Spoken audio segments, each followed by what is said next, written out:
Welcome to the Ice Guys, presented by the Hockey Podcast Network. Sunday, May the 15th. It is Ian Cameron, Vito with us.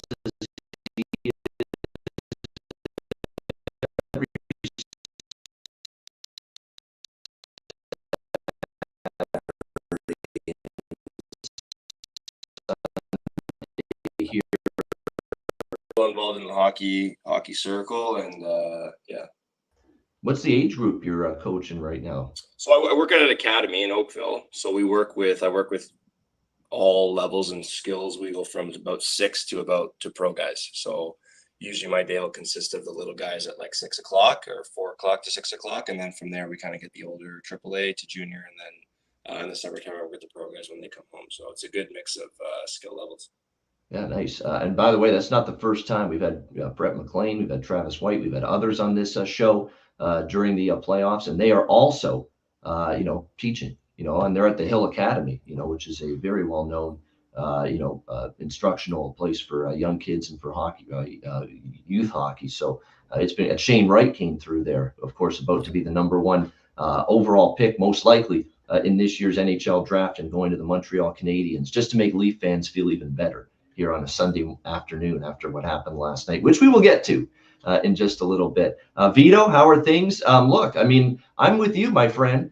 I had an amazing regular season. I know you were doing well in the regular season. Hell, you were doing really good at the beginning of the playoffs. But yesterday for me with the individual game bets, every theory that I had turned out to be a crackpot theory because it didn't work out. The draws, none of them got there. How about the third period overs yesterday, which have been so good in playoff elimination games? And it's with good reasoning, because you expect teams trailing in the third period of an elimination game to just press, go all out, try to tie the game. And then the net is empty for an extended period of time. You've got so many opportunities for goals, yet all three of those games yesterday, game sevens, stay under in terms of the third period. So, and also stay under in terms of the full game. So, it was a weird situation yesterday. But Vito, just overall, I mean, hey, it is what it is. Playoffs are tricky. I always say that when it comes to betting. Yeah, well, I was on 2 plays, which I gave out, as the best bets. I mean, Carolina, I think everyone was on Carolina more or less, from the show as well, as I saw in the comments. That was the highlight of my day. The series bet cashed on the Hurricane. Yeah, that was a nice one. I think that was without the problem, the best play of the all night. And then Leafs Lightning, that was a hell of a game. You cannot say anything bad at Toronto. I think this was different year for them. It was not like always, it was a great Tampa team. It's still a loss, and I understand it's frustrating, but at least they had hell of a series, I think. And the best is to take something from it, and move forward, I think, for them. And for the Oilers and Kings, I mean, yeah, I also, well, it's still game 7, elimination game maybe is one meaning. It could be maybe 3-1 in series, or 3-2. Then again, when we talk maybe about game 7, especially when it's 3-3, then maybe actually kind of looks like the team's really tightening up. It's not really pushing even over. So really looks like an under. And that game was also very tight. Well, Mike Smith plays very well. Hopefully he can keep it up. I think McDavid deserves it. I was happy to see him celebrating. I mean, that guy worked so hard for that team. And really, really, really happy for him to see him succeed. And that's pretty much it. That's it. Yeah. Well, I played over there over 6. I thought because series was very open overall, all these games, and just now we saw the last game really being low scoring. So yeah, that was a loser. But the other one, Carolina, was a winner. So 1-1 night. Yeah, not bad. Hey, 1-1, you'll take it. Especially again, game 7s are definitely a trickier handicap. I will get Perry's thoughts on yesterday, mine as well. But Perry's on the show for the first time. With the first-time guests, we do a little trip down memory lane. We give them a little blast from the past. and they appreciate it. It's nothing humiliating. So everybody, you don't have to worry about that. Let's go down memory lane. We've got here to show you the first college goal that Perry scored and also the first professional goal that he scored. Let's roll the tape. Tiger chopped off Harris to go get it across the blue line, past the leg, Sexton along the boards for DeRiso. DeRiso in on sides. He'll wait. Pass for Burton. Back to DeRiso. And a goal! DeRiso's first game and his first career goal on a give and go for Jared Burton. And the Knights take a 2-0 lead. Wow. How about that for a memory? And look, that was no fluke. That wasn't a goal off a skate. Just the next day after that. Jeez. That's hilarious. It wasn't, and no fluke goal. It wasn't off someone's skate, no deflection or anything. That's a legit, really good quality goal. Give yourself credit, my friend. Yeah, that was a good one. Yeah, I remember we flew to Minnesota for the tournament, and it was the first time I'd been to like a Big Ten rink as a freshman, right? And tournament style, we were really hoping to play Minnesota, and we lost our first game to New Hampshire, so we ended up playing Mercyhurst. But it was still as a freshman playing in an arena like that was definitely cool. So to get the first one there was definitely special for sure. All right, that was the first in college, the first in the pros, right here. DeRiso, good move over the line and gets it in the right circle. It's Canisto in deep, in front it comes. They score! Perry DeRiso has his first professional goal, and the Jackals are back within one. It's a 3-2 game, 3:15 to go here in the second period. And look at that little roof job. Yeah, there. Another one that was no cheating. That one was definitely lucky. So we won't talk too in depth about that one. We'll just say luck was on my side for that one for sure. Hey, puck luck. Hey, half the goals that any player in any league will score are going to be a little bit fortuitous in terms of the puck just going in the right spot, getting a little bit of a geometrical deflection or whatever, and it just ends up going in. So, but there you go, a little blast from the past here from Perry in his playing days. So Perry, what did you think yesterday? I mean, it was just an incredible day for anyone that's a hockey fan, hockey bettor, which we all are, of course, here on the Ice Guys, most and everyone watching and listening. Just an incredible day with 3 Game 7s, and of course we'll have 2 more later today that we'll tee up and preview. But first of all, Boston, Carolina, Perry, what did you think of that? To me, it just seemed like as long as Carolina was going to keep that series at 5-on-5, not give Boston too many power play opportunities, and really key in on Marchand, Bergeron, and Pasternak, dare someone else to beat them, they were going to be the team to emerge in that series, and that's exactly what happened. Yeah, I think after the first 2 games, everyone kind of wrote Boston off. I think I did, including myself. I think I was watching that before the series started, and I said, Carolina's going to run away with this one. I don't see the depth coming out of Boston. I think they have a great tandem that they've got in net now, but with Rask not there, I just didn't see them as that kind of defensive stalwart team that they've been kind of in seasons past. And kudos to them. Like, they pushed that series to a Game 7. They showed why they've been such a successful franchise for such a long time. But yeah, I totally agree with you. I think everybody was kind of on Carolina for that Game 7, myself included.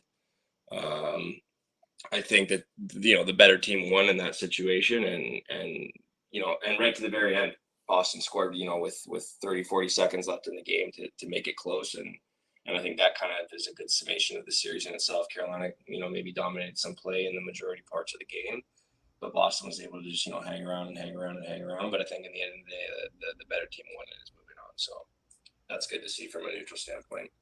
Yeah, and when you look at this game from a side or a total standpoint, from a betting perspective, I mean, this had 2 bad beats really in one game. I mean, if you had over 5.5, I mean, that's pretty tough. It was 3-1 going into the third period. You've got just an ideal situation where Boston's got to really attack and be aggressive, down 2 goals with their season on the line, trailing going into the third. And yet all you got was that one late goal from Pasternak with the net empty with 20 seconds left. And by then there's not enough time to, for Boston to try to tie it, really. They did have a little flurry there that was dangerous, but Carolina cleared it. And no chance for an empty net either. So you just get the 1 goal in the third period, game stays under. And how brutal is that, too, if you had Carolina puck line? What if you had the -1.5 with them? Just absolutely awful. And there's Pasternak just ruining your ticket right there with that goal with 20 seconds left to make it 3-2. Thankfully, though, I think most of us, I know Vito had just the money line, but most people had the either regulation or money line with Carolina. I don't think too many people laid a puck and a half with them in that game. But if you did, my condolences to you, because that's tough. That's absolutely brutal. Hey, Perry, I've been doing this for 10 years. Vito's now been at this for a while.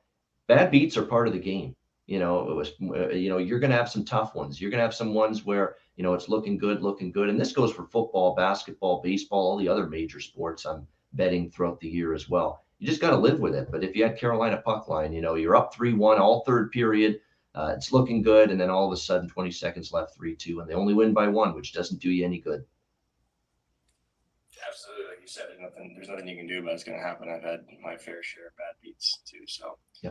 Definitely stay away from the over-under in that one though. I had one in Carolina, and that was it. So yeah, it's something you live with, right? You deal with it, and you got to move on, right? It's going to happen from time to time. Speaking of things that happen from time to time, the Leafs losing in the first round. That's happened from time to time, a lot of times over the years. This is not the day to just rip and shred and fucking, just tear apart the Toronto Maple Leafs like I've done in the last few years. When I had my epic rant after they got, eliminated by Montreal last year, they deserved my wrath. They deserved my criticism, because I thought that was a soft Game 7 from the Toronto Maple Leafs against Montreal. They looked scared. They looked timid. They looked like they were lethargic. They looked like they had no desire to win a Game 7 on home ice, and Montreal was in pretty much firm control of that game. And that was a Montreal team that, it ended up going to the Stanley Cup final. But you match up those two teams and rosters on paper, you would have thought the Leafs would have been able to get the job done. That did not happen, and I think they were at fault. They didn't buy in. They didn't, want to take it to that extra gear, that extra level of commitment, sacrifice, paying the price, if you will. In a Game 7 situation. They did not do that last year. This is just as painful. And like I said on Twitter, last year's exit to Montreal was a loss of shame. This year's loss to Tampa Bay, in my opinion, it was just a loss of pain. Pain that you're out again in the first round when, all things considered, you played the two-time defending Stanley Cup champions toe-to-toe for 7 games. And if you actually look at the goals scored in the series, guys, Toronto had one more goal than Tampa Bay. How about that? Mm-hmm. Toronto had one more goal than Tampa Bay in this series, and yet they're going home in 7 games. Look, Tampa Bay, this is what they can do. They can protect a lead. They did it against the Islanders to beat them in a Game 7 last year when they won 1-0. And for all the concern I had, a lot of us had, about Andrei Vasilevsky, didn't play well in April, right down the stretch. He had a bad April. Earlier in this series, he had some up and down moments. But man, what a big game, money time goalie he is, and he showed it last night. His best performance, hands down, of this entire series was last night. That was spectacular goaltending for most of that game last night from Andrei Vasilevsky. Once again, showing how he can elevate, in a very big game. And he was able to do that last night for the Tampa Bay Lightning. No question about that. And look, the Nick Paul, just like Max Domi, an unsung hero in the Carolina-Boston Game 7 out of nowhere, it was Nick Paul. Sometimes in these Game 7s, you get these surprising unsung heroes stepping up and scoring these big. Look at Joel Ward back in the day. You know how many big goals he scored in a Game 7? Look, last night it was Nick Paul for the Tampa Bay Lightning. And the Leafs did everything but tie the game, essentially, in the third period. And even in the second, they were swarming the Lightning throughout multiple sequences, and they just couldn't get the game tied. Tampa boxed out well defensively. Vasilevsky was there with like a brick wall in net. I mean, how the hell do you rip and criticize the Leafs too much for this? Other than losing's disappointing, you could say, hey, they fell short again, same old Leafs. But boy, the effort was just outstanding. The intensity was at a much higher level. Their sacrifice level, their dig down level, their paying the price, all of that I thought was much improved this year. And unfortunately, they were victimized by probably having to play a team as good as the Tampa Bay Lightning in the first round. It really is that simple. But credit to Tampa Bay. They don't want to relinquish this Stanley Cup, guys. They want a third. It's not going to be easy. And now the question becomes, how much did this series take out of them as they get ready for the Florida Panthers in the second round? Perry, what did you think of Leafs and Lightning? Yeah, I think you hit the nail on the head. I being in the GTA, you hear a lot of the squawk about the Maple Leafs team and not being able to get things done in the past. And I think it's been a fair criticism in the past. They've kind of used up all their bullets. But I think you got to have nothing but respect for that group of guys. The way that they competed in that 7-game series, like you said, 1-goal differential from the whole series when it was all said and done. I think that speaks to how close it really was. I think it was a flip of a coin, and I think in any circumstance, you knew that it was going to be going 7 games. When you looked at that on paper, when you looked how they matched up from the goaltending to the blue line to up front, it was a pick'em series. So if you want to look at it from a Maple Leafs fan's perspective, I think the narrative of in the past when they've said, we're going to learn from it, we're getting better, we're close. Maybe that may not have been, true. But I think you can look at that team and that roster and the way it's constructed and how they performed in key moments during the series and actually say, you know what, we're really close here as an organization, as a franchise. I don't think it's time to click the panic button. So I hope that that's the narrative in Leafs land. I hope it's more one of respect for how they performed and not, jumping on that bandwagon of giving them a hard time. And if you look at it from a Tampa perspective, I think, you're really happy that they were able to pull through. But I think that breeding point going down in the end of the second, beginning of the third there, I think that's like you said, that's going to be the real key to how far they can push this for a third one. Florida Panthers are, everyone knows, how good they are. And if you don't have, your full team in its entirety to go up against a team like that, you're definitely in trouble. So it'll be interesting to see how serious that injury is if he's able to, come back and play. But yeah, you can't say enough about them as an organization. They've won back-to-back Stanley Cups for a reason, and they just know how to get it done in tight checking situations and at the end of the day, pull out the result that they need. So, did the better team win? Maybe not, but I think you could say that the one with more experience and the one who understood how to play the style of game that they needed to get the result that they needed, they definitely have the upper hand when it comes to that. So they deserve, to move on based on how they played, and it'll be a great series for this second round. The only thing I can say too that I wanted to touch on was that I hate the playoff structure. Like I hate how I feel like a lot of these matchups that we're seeing in the first round, these should be second and third round matchups. I agree totally. It's time to go back to 1 versus 8, 2 versus 7, the way it used to be. I agree. Yep. Yeah. So it's unfortunate that you've got to see probably the best hockey being played in the first round, where you've got these great matchups, these two powerhouse teams playing each other. But it'll be interesting to see how it shakes out moving forward. All right. And one last thing I'm going to talk, and then we'll get to Edmonton, LA from last night, but I have to bring it up again because I'm seeing it. And I remember I was just so livid with Leaf fans for thinking this way after they lost to Montreal last year. We've got another flock of them following last night's loss saying the same bullshit they said last year. I'm done with this team. You remember? They said that last year too. I can't take it anymore. The losses, the first round exits, the disappointments, year in and year out. And I'm seeing it on Twitter. I'm seeing it on my Facebook statuses, and people, even friends of mine, texting me saying, I can't do it anymore, Ian. I'm done with this team, saying stuff like that. I'm done with this team. I'm never watching them again. I'm never going to support them again. I don't need to go into what I'm going to do is I'm going to replay my rant from last year, right around this time after the Leafs got eliminated. Because it's basically, I said it perfectly last year. I don't want to repeat it too much. This is what I said last year about Leaf fans thinking that way, that saying this ridiculous nonsense that they're done with the team. Here it is from last June. Welcome to the Ice Guys, presented by. Find it though first. Hold on, we'll get to the good stuff. Here we go. The Sabres had those great years since they've.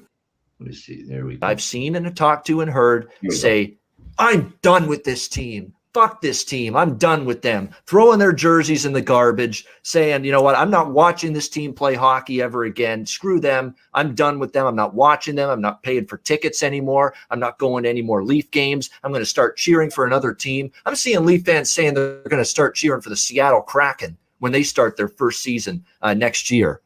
First of all, shut the hell up. Second of all, you're saying, "Oh, I'm done with this team. I'm done with this team." You're done with shit. All right? You're going right back next October to cheer on this team, for better or for worse, and you're still going to be the same, hard-trying Leaf fan that you always have been. Stop with the nonsense, all right? You're not changing teams. You're not shutting this team out. You're not done with anything. You're still going to be a Leaf fan today.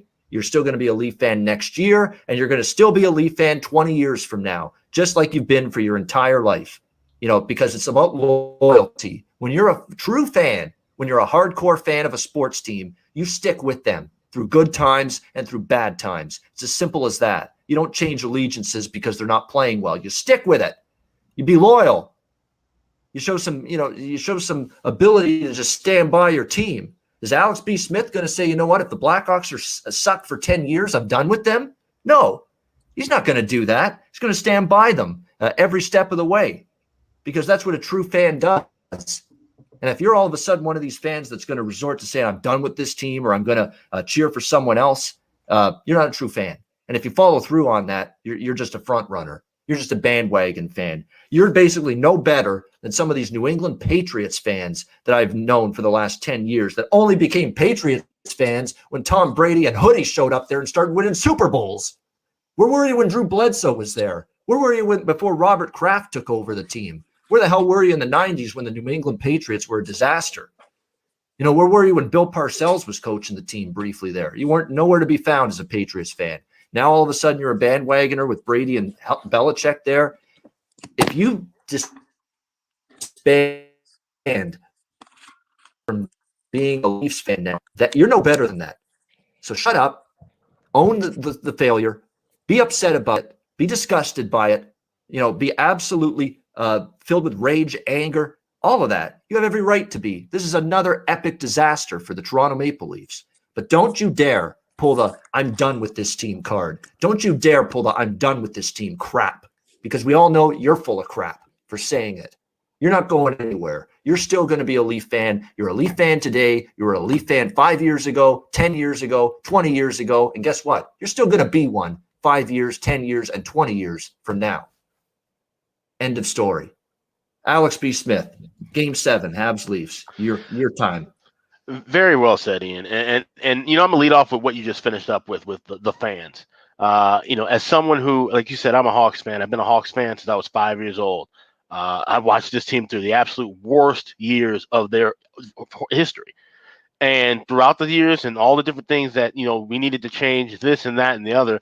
And the biggest thing that needed to change and ultimately what did and what led to the success we've had in, the greater part of the last decade it needed to be an overall culture change. And of course that had to come from a tragedy in the sense of our owner dying and his son taking over. But that's what needed to happen in order for this franchise to make a return back to glory.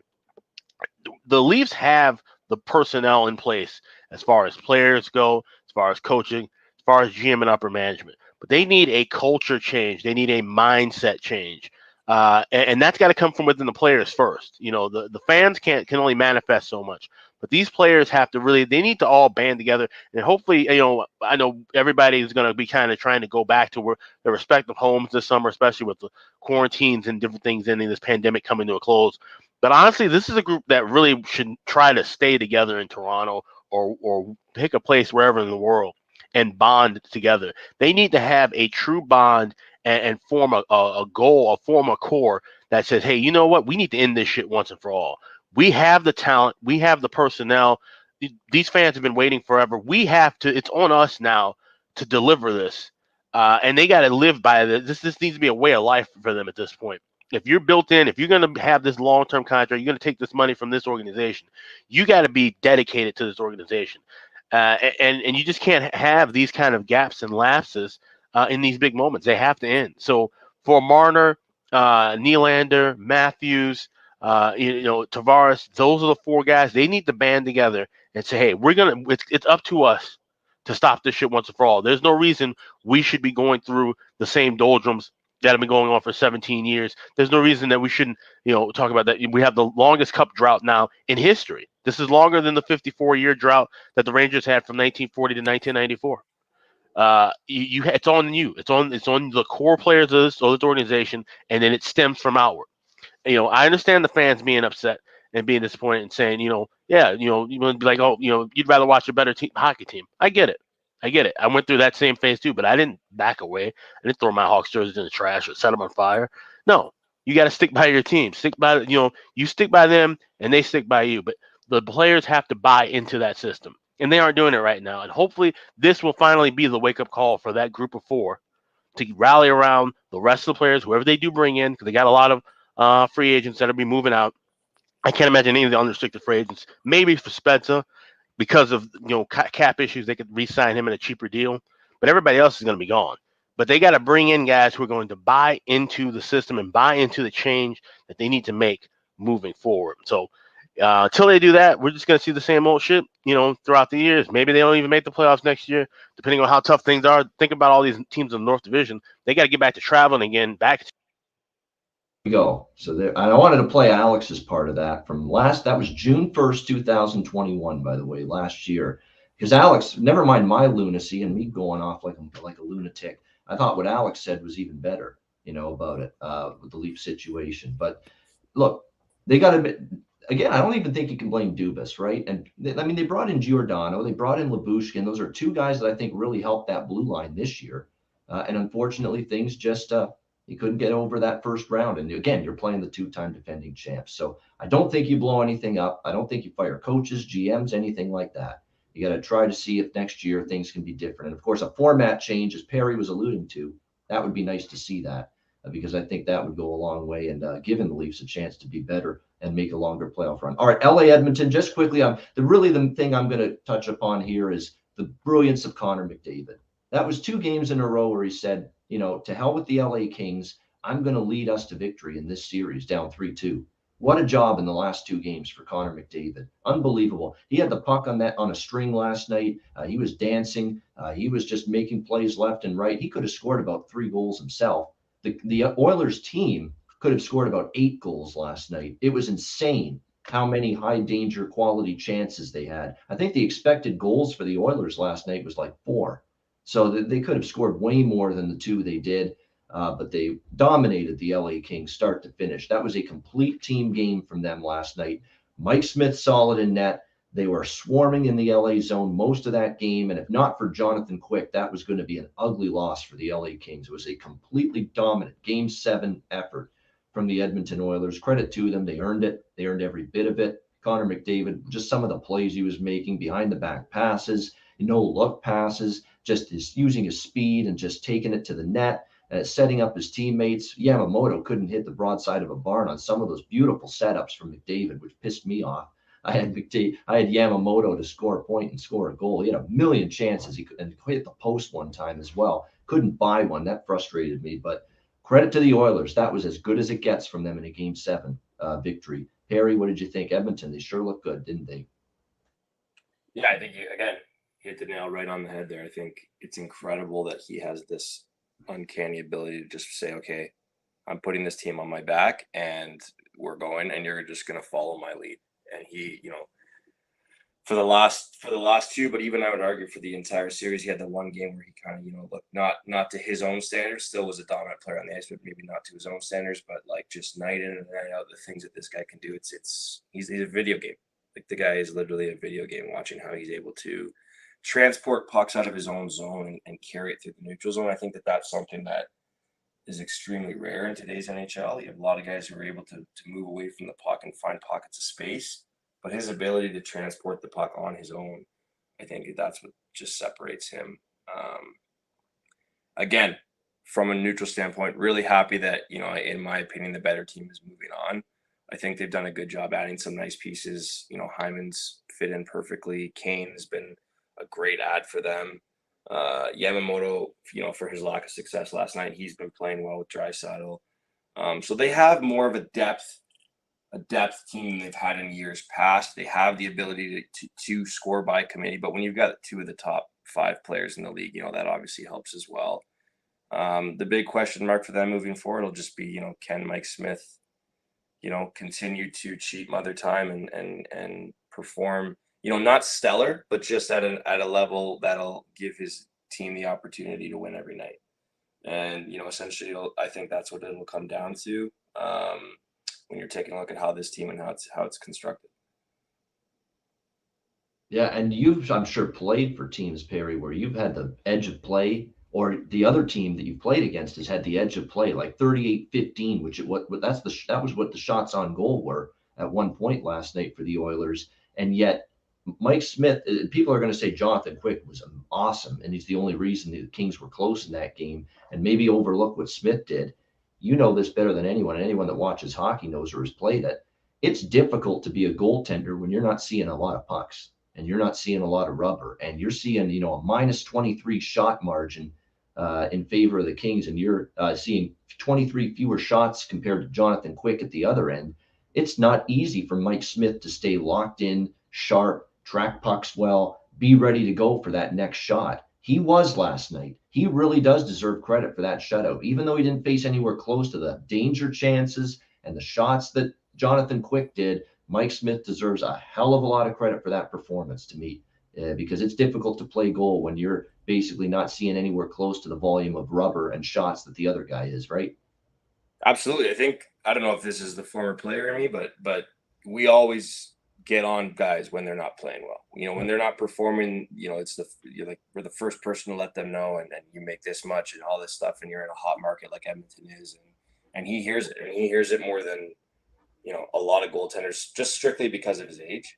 But I think the one thing about Mike Smith that I've noticed is even with that turnover he had earlier in the series, he bounced back with confidence. So Mike Smith is going to do Mike Smith. Mike Smith is going to be who he is, and for better or for worse. And yeah, so kudos has to go to him. Like you said, like, it's not easy to stand there and get cold and not face any shots, and then have somebody come down and get a grade A on you. So staying locked in mentally as well as physically, and it's a team effort. So like you said, if he's not dialed in, LA comes in, puts a soft one on net, and all of a sudden, that game looks completely different. So they definitely got it done by committee for sure. All right. Yeah, absolutely. They did. Well done by Edmonton. They'll await the Dallas-Calgary winner tonight. And speaking of tonight, it's time to get into tonight's action. We've got 2 Game 7s. Let's get it underway. We'll start with the Pittsburgh Penguins and the New York Rangers. Game 7 at Madison Square Garden. Rangers minus 125. Home favorites here in Game 7. The total 6 across the board in this game. I'm on the New York Rangers in the series. I'm not adding on, just like I did with Carolina yesterday. I'm just going to sit back, hope for the Rangers to complete the comeback from down 3-1 and win this Game 7 tonight on home ice. And look, they've got all the momentum. There's no question. 2 very terrific comeback wins for the Rangers in Game 5 and in Game 6 to come back and force this 7th game. Louis Domingue, we talk about great goaltending. Now we got to talk about some not so great goaltending. And Louis Domingue can't give up that goal that he did for the game-winning goal the other night for Game 6, the 4-3 goal. That's got to be stopped. But some big news coming out of the Penguins, and we just found this out earlier this morning. Looks like Tristan Jarry is on schedule to be the starting goaltender tonight here in Game 7 for the Pittsburgh Penguins. Of course, he's been out with that broken foot injury for a long period of time, so that would be significant for the Penguins. Sidney Crosby was back at practice yesterday. Mike Sullivan said he looked pretty good. They said he's still a game-time decision, but you better believe he's going to play. He's going to try to play through this. Whatever lingering pain he's got, it's Game 7. The team needs you. They've lost the last 2 games. They've lost the momentum they had in this series. It's all with the Rangers going into tonight. So I'd expect to see number 87 for the Pittsburgh Penguins tonight on the ice. I expect him to be there, even though they're still calling it a game-time decision regarding his status. Same with Rickard Rakell. I think he's going to try to give it a go. He's also listed as a game-time decision tonight for the Penguins. Brian Boyle, by the way, is out for Pittsburgh. He definitely will not play week-to-week, lower body injury, so there's going to be some shakeups with the lines tonight. It looks like right now they've got it listed without Crosby on the ice. Gensel, Crosby will go back to playing with Gensel and Rust. But, you don't have to think too hard about that. If Crosby's back, he's going to go back to that number 1 center spot between Rust and Gensel, which a line that tortured the Rangers before Sidney Crosby got injured early in the series. Heinen, Rodriguez, Kapanen, Malkin's going to slide down to the number 2 center spot with Kapanen and Heinen. You probably get Rodriguez back to the third line somewhere, and then you've got some kind of combination. Yeah, Zucker, McGinn, and Carter, and then you've got some kind of combination probably of Rodriguez. I think Rodriguez is probably going to go down to the fourth line because of that stupid penalty he took the other night, which Mike Sullivan was not happy about. He was giving him the evil eye, the stank eye, for taking that penalty when he did, when the Penguins were up 2-0 in that game. In Game 6. So I would expect Rodriguez, he might get banished to the fourth line with Drew O'Connor and Vito's good buddy, Teddy Bluger, on the fourth line there as well for the Penguins. So that's what we're looking at in terms of the lines for them. Rangers, of course, coming in. Shesterkin, look, did he play great the last game? No, but boy, when he needed to shut the door in the third period, he did. That's a confidence builder for him. You know, the Rangers have every opportunity to close this out and complete this comeback. I like what I'm seeing. Zibanejad finally said welcome to the playoffs the other night. He finally showed up, had a huge game for the Rangers after being pretty quiet in this series. Kreider was great. Andrew Kops had a terrific series. Alexis Lafreniere has really stepped it up. You know, all this, can we park it with that ridiculous bust talk about Alexis Lafreniere? Let the guy develop. He's going to be a good player. And he's having a nice series for the Rangers. I'm just going to sit back, hope the Rangers win. I'm already invested in them to win the series. I'm just going to hope they win this series tonight. Nothing on the side. I'm going to look, maybe I'm an idiot because of 3 unders yesterday, but I'm on the over here with Penguins and Rangers one more time, just because we've seen every game end up going over the total. It concerns me that we saw 3 Game 7s that were pretty tight defensively, good checking, excellent goaltending. They all stayed under. But I can't deny this series history. Every game's gone over the total, and the total's only 6 here. So I'm going to take a shot with that. As far as props go, if Crosby's in, you got to look at Crosby props. He's a guy that's probably going to show up big tonight. You know, shots on goal, score a point, score a goal, definitely. And Gensel as well. I mean, I think if they're going to win Game 7, Pittsburgh, it goes through those 2 guys. I'd look at them from a prop standpoint. The Rangers, I'd stick to the players I mentioned. You know, I think Lafreniere could chip in. You know, I think Andrew Kopp's been an excellent upgrade. You know, Zibanejad, Kreider, Panarin are the big guns. I wouldn't say don't bet their player props, but if you like value, Kopp and Lafreniere, I think, are where it's at for the New York Rangers. Vito, what do you think here? Game 7, Pittsburgh, New York. Yeah, well, Game 7 is always a big one. So, and I think it's good. Well, you cannot disagree, you know, with other people decisions, you know, because more or less it's not a coin flip, you know, but still, well, it's a big game. So, how I look at this, I mean, even if Jerry coming back, you know, you cannot always trust, you know, goalie which has not played. You know, I don't know Jerry so well how he can perform. You know, if he has not been played, it's hard to get back in Game 7. I think, you know, it's not that easy. We saw Talbot also for Wild played also only Game 7, you know, so that was not that easy for him. And well, and also the Crosby thing. I don't know how serious is the injury, if he's gonna be 100% or not, you know. But it's still good to have Crosby in the lineup.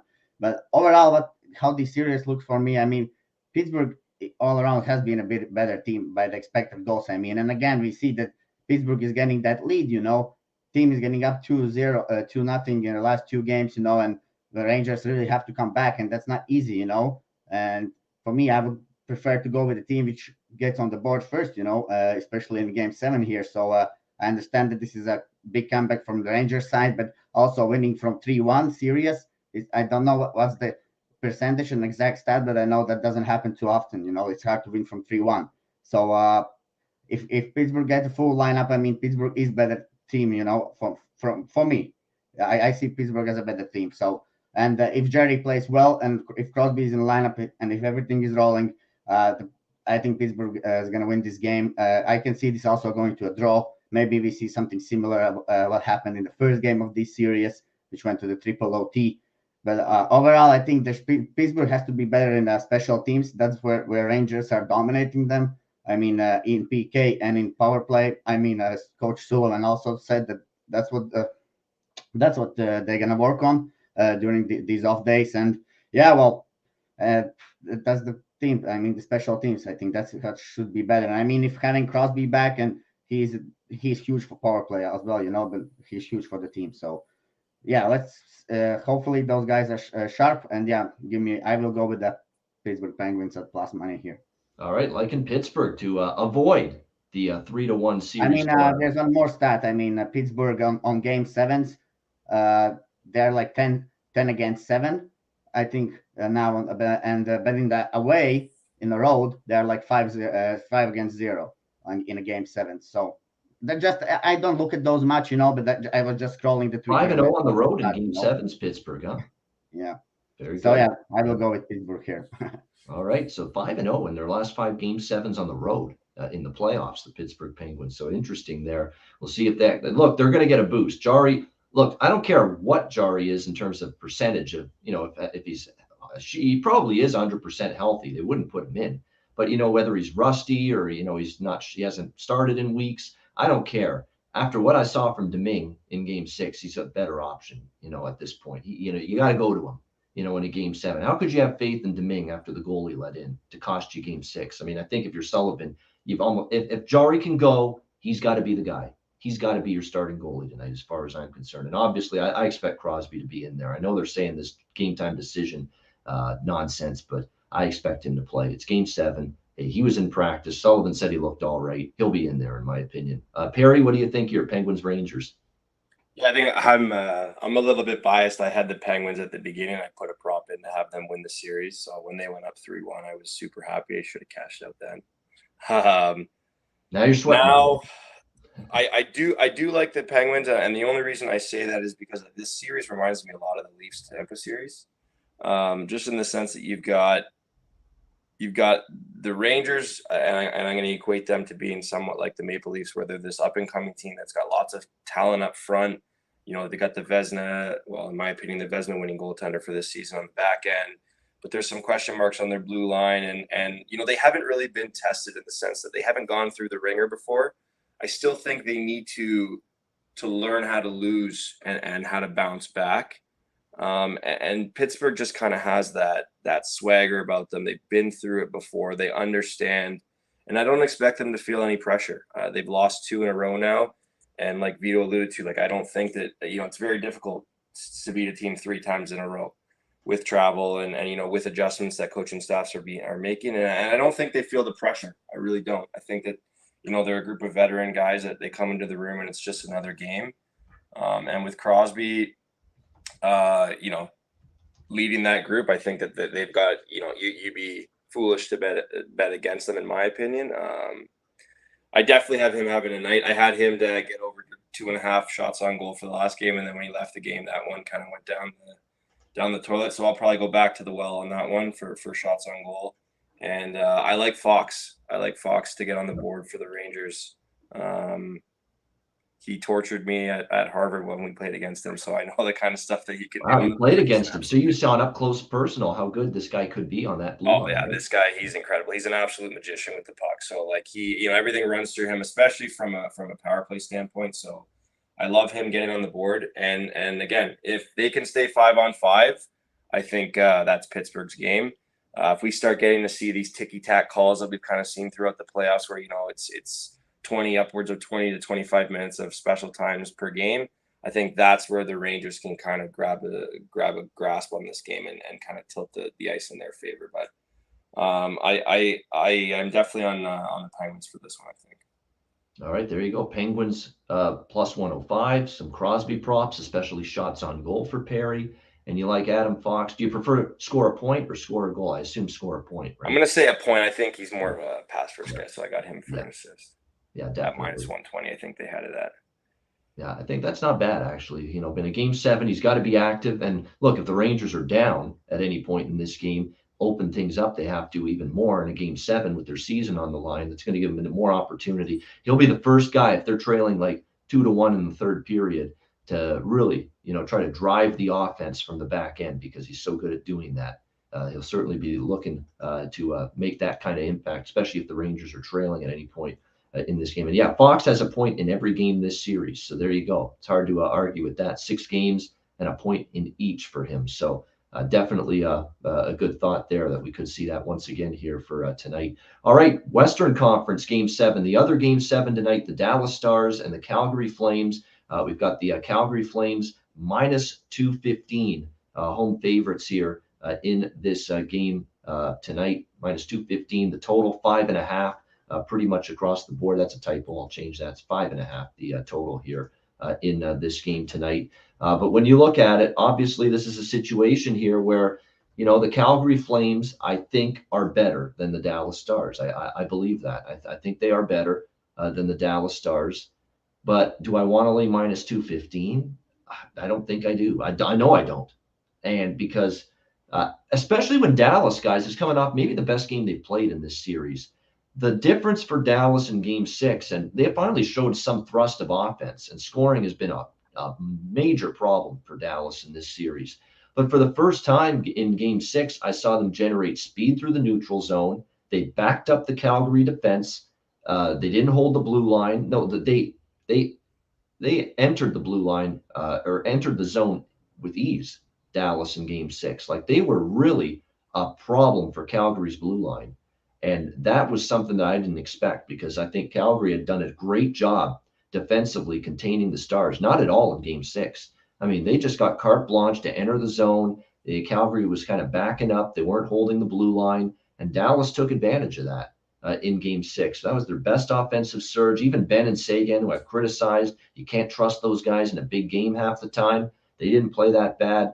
This is definitely, though, Roope Hintz was great again. Joe Pavelski goes without saying. He was phenomenal in game 6 once again. All that guy does, Joe Pavelski, is show up in every single big game. And every single time that it's backs against the wall, you know what you're going to get out of Joe Pavelski. And this goes back to when he played in San Jose. Every single big game, he stepped up for them. For Calgary, look, they had their share of chances as well. Jake Ottinger continues to be a huge story in this series. He's been great in net. He's a large part of the story in this series as to why Dallas has gotten this to game 7 here. So I think this is probably going to be a tight game. I don't have anything in this game from a side or a totals perspective. I hate doing that. Usually I have something on every single game, with my high volume betting ways, but this one's a tricky one for me. Maybe you can look at Calgary in regulation for better value, but I really do think this has a legit shot at overtime. And yesterday I mentioned on the show, I took a shot with the draw in all 3 games, thinking that, they could all go to overtime. And even if just one game goes to overtime, it's profit. Of course, none of them did yesterday. But when you really look back at it, Boston, Carolina was a 3-2 final, 1-goal game. Toronto, Tampa was 2-1, a 1-goal game. The Leafs were this close to tying it in the final minute. And then, of course, LA, Edmonton, that game was 1-0 until very late when Connor McDavid, with that beautiful effort and goal to make it 2-0, put it away. So that game certainly had a shot at least to get to overtime with the way it was for most of that game. So yeah, none of the draw bets cashed yesterday, but I don't know if that's going to make me shy away from maybe doing that with those two games tonight, once again with the draw, because I think there's a chance we get overtime in one of these games, especially this one. I really could see this game in particular being a game where we need a rare game 7 overtime. So the draw at, a great plus price is probably the one pregame stance that I like, other than props. And for props, I'm not going to overcomplicate this. For Calgary, I'd go with Elias Lindholm. Mangiapane's had a nice last couple games. I think Gaudreau might be due to explode because he's been all over the net and had chances.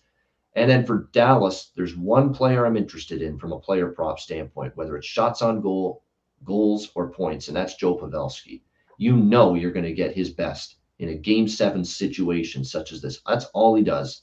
All he does is show up big for his team when they need him the most, when the team needs a win the most. That's when you get the best out of Joe Pavelski. And I think you're going to see that tonight. I don't mind Hintz either as a prop look for the Stars, but my number one player prop, I think, of the entire day of these 2 games is Joe Pavelski for Dallas. I just have that sense. He's going to somehow make an impact because he's done this so many times. I remember San Jose Vegas, guys, a couple of years ago. Scores a huge goal to get that game tied and spurs that comeback against the Golden Knights. That's all Joe Pavelski is just a big-time clutch performer at this time of year. And I think you'll see that again here from him today. Perry, we'll start with you with this one. Game 7, Dallas-Calgary. Yeah, I think this one's been the weirdest one the whole way through. I don't want to say Jekyll and Hyde because, I think both teams have had their spurts, but it's just one that I just have such a hard time getting a handle on. I love the take you just had on OT. I think absolutely it's got a chance. I think it's going to be kind of the same thing that we've seen the whole way through. Extremely tight checking, defensive, clogging up the neutral zone type of game. I'm going to go a little bit more in depth in terms of the props. I really like. I really think there's been a change in the guards in Dallas. You know, we've moved away from the previous regime where guys like Hintz and Robertson and, you know, Pavelski, like you mentioned, they're kind of taking the reins now. So I think not a lot of attention is going to be paid to Ben. I think he's a big body for them, and he's at -160 for 1.5 shots on net. So I really like that one. 2 shots on net. He had 5 shots on net in their last game where, you know, it was a big game for them. So I like him to hit that prop for sure. And then plus 215 for Hintz to get an assist. I think a lot of the stuff runs through him and Robertson now with those young guys coming taking the reins there for them. So those are the 2 that I'm kind of keen in on for this game. But as far as money line goes, I really have no idea. Like, I think, like you said, Calgary's the better team, but just the way the odds are stacked, it's just not worth it. And I could see a situation where Dallas upsets. You know, they've done it before with this head coach where they win series that they really don't have any business winning, if you want to be frank about it. And they've got that kind of confidence to defend and allow teams to control the puck and control the Corsi numbers for a long period of time. And they're okay with that. And they'll beat you 1-0, 2-1, 3-2, and they're fine with that. So I really don't like touching anything in terms of the results of the games, but I like shots on goal for Ben, and I like the assists for Rupe. All right, I like it. You know, that's good. Ben with the shots. I prefer Ben shots than Ben actually putting it in. That's been a little bit of an issue for him. So I like that the way you're playing it, Perry, is you're looking more toward the shots prop, because whether he actually cashes in with those shots that he ends up having in this game, that's the true question. That's the concern you would have, because it hasn't been easy to find his offense. No, and definitely not in this series, and there's no doubt about that. All right, Vito, what do you think, Dallas Calgary? Yeah, well, you see, overall in this series, I've been very tight. But, well, I think Calgary has been getting better looks. You know, Odinger has been playing amazing. That's definitely something to mention. But again, when we come to the playoffs, you know, it's all about we always bring up this experience, you know, and when we look at the players and then we look at who they have in the locker room, obviously Dallas has some old, more experience than older guys a little bit in the locker room, you know, maybe in case of playoffs, like, you know, you don't need to be maybe the fastest team always, you know, you need to be the smartest team to win. So yeah, Dallas is showing that, you know, they know they will not outskate Calgary. You know, they have to play different style, and that's what they do. You know, they kind of get on the lead and then play this forever defense, how we call here in Latvia. You know, you're just sitting in defense and just not just keeping you over the boards. You know, some shots from there and there, but not like giving grade A scoring chance. Well, that's what Dallas is trying to do. But yeah, for me, I already took Calgary actually here in the series when they were down 1-2 against Dallas. I think they lost the first road game in Dallas, and then they were down 1-2. So then I took them to win the series at -115. So that's what I'm on now. So for me, I'm on Calgary, and I will not change my mind. I mean, Dallas is not playing bad, and then, well, this is playoffs, you know. And as I always say, every team which is in playoffs, they deserve to be, you know, there. So, and this being a hell of a series. I mean, it goes to Game 7, and that it deserves to be a Game 7 here. I mean, Dallas plays very well, but I mean, I prefer to go with a better team here. And in my opinion, we're gonna see the best from. I want to see also the Alberta obviously derby. You know, in the next round, Flames playing against Oilers. I think that would be a huge one. So there's many things I would like to see Flames winning here. I mean, too much for me on Flames. So yeah, for the viewers, I would go with the Flames in the regulation. I think they can get it done. So I would not maybe go with puck line, and I know how it ends. You know, it's still all that matters is to win. And, you know, basically, when you go to the game, I think you don't think it's gonna go to the OT. You go there and you think you're gonna get it done in 60. You know, so that's what I hope to see from Flames here. So yeah, give me them in a regulation then. And you can get -128, by the way, with Calgary in regulation. That's about one of the better prices around that, -125. You know what I'm going to do? I'm going to go Calgary in regulation for a quarter unit and a quarter unit on the draw. The only thing that would beat me is Dallas in regulation. That would be the one situation where I'd lose both bets. And that's the one where I don't know if we're going to see Dallas actually winning in regulation tonight in Calgary with that sea of red. Everybody's going to have their Red Flames jerseys, as always, in the crowd. Very loud environment. I think there's a good chance that if Dallas wins, it takes more than 60 minutes. So that's probably what I'll do. And a little bit bigger bet on Calgary regulation, smaller bet on the draw. And if one of them wins, I'm profitable. That is going to be the goal for me in this game from a side perspective. And then I do like the look. I'm going to take a shot again today with the third period overs in both of these games. It didn't work out yesterday. I may have to rethink this. If we go if we go 2 unders in the third period today after 3 unders in the third period yesterday, I may have to rethink this strategy a little bit. But we're not going to abandon ship after one day where we had 3 unders in Game 7 third periods. So we'll go back to the well with that. And by the way, that parlay that I mentioned yesterday, it's available to you at a couple books. You could parlay the third period over in both games tonight, the Penguins Rangers, as well as the Stars and the Flames. If you parlay the two of those together, you can get a nice plus price on that. Let me just see what that would be, the plus price. Yeah, you'd be able to get the third period over 1.5 plus 120 for a parlay of the third period over 1.5 goals in both games tonight. Pittsburgh Rangers, Dallas, Calgary. I know yesterday was a weird day where we didn't get a single third period over, even though this trend has been a huge cash cow for years. But like I said, I'm not going to abandon ship after just one day where all 3 games ended up staying under. So that's Dallas, Calgary. Great stuff. Perry DeRiso with us, our special guest. You hit it out of the park. All our guests have. Our guests have been terrific. And we appreciate all of them joining us here on the show today. We'll get best bets to wrap up the show now in just a second. But first, before we do that, DraftKings Sportsbook, official sports betting partner of the NHL. Reminder, new customers can bet just $1 on any NHL team, get $150 in free bets if they win. If DraftKings Sportsbook isn't available in your state, you can play for huge cash prizes with DraftKings Daily Fantasy Hockey Contests. DraftKings giving all new customers a free shot at millions of dollars in total prizes with their first deposit. Download the DraftKings app, sign up for an account, use the promo code THPN. Bet just $1 on any NHL team, get $150 in free bets if they win. That's promo code THPN at DraftKings Sportsbook, an official sports betting partner of the NHL. Must be 21 years of age or older. Must reside in a DraftKings Sportsbook state. Restrictions apply. See DraftKings.com/sportsbook for details. Gambling problem, call 1-800-GAMBLER. Download the DraftKings Sportsbook app. Sign up for an account. Use the promo code THPN. All right, best bets. To wrap it up for this Sunday edition of the Ice Guys. Vito, we'll start with you. What do you like for best bet? Yeah, well, since I got Flames in the series, I also will go with them in this game, and I will just take Calgary in the regulation. They've been great at home, They've been playing. They've been good, better team all season. I know these are playoffs and it could be different, but I will go with a better team here now. Right, Calgary Flames in regulation around -125, -130 is what you can get with that for Vito with his best bet. All right, Perry, first time on the Ice Guys, your first best bet. What do you like? Ooh, pressure's on here. I think I'm going to hop on the bandwagon with Vito. I just think, the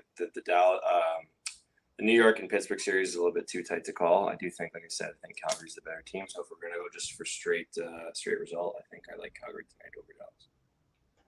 All right, there we go. Calgary Flames as well for the Perry with the best bet here tonight in this Sunday card. Calgary in regulation is -125, -130. My best bet, look, it probably, I don't know if it was going to be Rangers. I'm just sitting back hoping the Rangers win because I've got them in the series before it starts. Although, to be honest, with Crosby and Jari likely coming back, the Penguins could definitely take Game 7. So we'll see how that goes. I am going to go with over 6, -120 in that Penguins-Rangers game. I mean, I know we had 3 unders, all right? I understand the risk that I'm taking, that maybe we get, 3-1, 2-1, tight checking, low-scoring games again today. But I can't get over the fact that we've had 6 overs in this series, 4-3, 5-2, 7-4, 7-2, 5-3, 5-3. Those have been the scores. Total's only 6. I'll take a shot here with it. Penguins-Rangers over 6, -120. And even though Jari's back, will he be sharp in that first game? I'm not so sure. I think we'll still see these teams offensively good enough to be able to find the back of the net and get that game over the total. So that's what we'll go with. Pittsburgh, New York Rangers over 6, -120.